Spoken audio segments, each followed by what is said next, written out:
নায়িকা হিসেবে যে একদম আমার জিরো ফিগার থাকতে হবে, আমি আপাতত ওই ওই দিকে আমি যাচ্ছি না। পেয়েছিলাম, তো এরপরে যখন আমার হুঁশ আসলো, এটা শুধুমাত্র ব্রেনের একটা হরমোন নিঃসরণ ছাড়া কিছুই না, তখন আমার চোখ খুলে ফেললো, চোখ খুলে গেল। আর আমি তখন বললাম যে আই ডোন্ট নিড এনিওয়ান।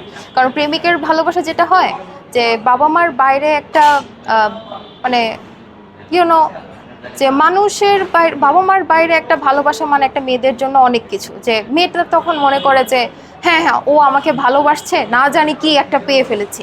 এই ধারণাটাই থাকা ঠিক না আমার যা মনে হয়। আমি যতটুকু জানি জিম করলে এটা কন্টিনিউ করতে হয়, তো অবশ্যই করব। যদি আরেকটু ওয়েটটা কমিয়ে যখন আমি একটা প্রপার শেপে আসবো তখন I will continue the gym. দেখেন, নায়িকা প্রসঙ্গটা আলাদা, নায়িকা হচ্ছে হিরোইন। এবং আমি আমি বলবো যে আমি নায়িকা হতে চাই না, আমি বলবো যে আমি একজন অভিনেত্রী হতে চাই। যদি স্পেসিফিকভাবে বলি, তো অভিনয় করার জন্য একটা certain level of losing weight করে যতটুকু একটা সিমেট্রিক্যাল শেপে আনা যায়, আসা যায়, ততটুকু আসতে পারবো। কিন্তু আমি অভিনেত্রী হিসাবে ফারজানা ছবি আপুকে ফলো করি, এবং আগের আমাদের 19S-এর অপি করিম, তো ওনারা হচ্ছে আমার আইডল আর কি, অভিনয় জগতে আর কি। এই জগতে আমি আপাতত কাউকে আর কি ফলো করছি না। ক্যাটওয়াক, হ্যাঁ একবার হেঁটেছিলাম। এটা AP house super model of the year gala নাইটে 2023-তে।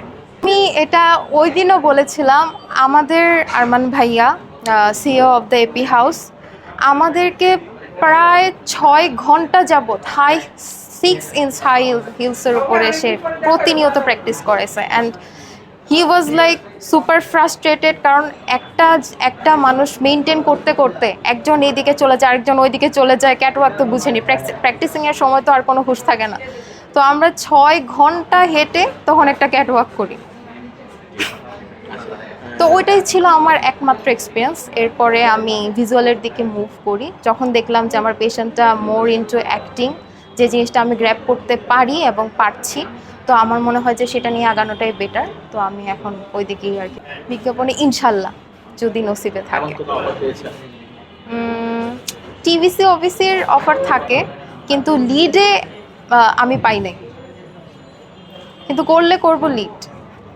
ভালোবাসা দিবসে আমি ছোটবেলা থেকে অ্যাকচুয়ালি আমার বাবা মার সাথে ভালোবাসা দিবসটা আমার পালন করা হতো, যেহেতু আমি একমাত্র কন্যা। আব্বু আম্মু যেত, এবং সাথে সাথে অ্যাজ এ থার্ড হুইল হিসেবে আমারও যাওয়া পড়তো। সো যখন আমি ক্লাস 9 কি 10-এ পড়ি, তখন আমার ভ্যালেন্টাইন ডের আব্বু আম্মুর সাথে যাওয়া পড়তো।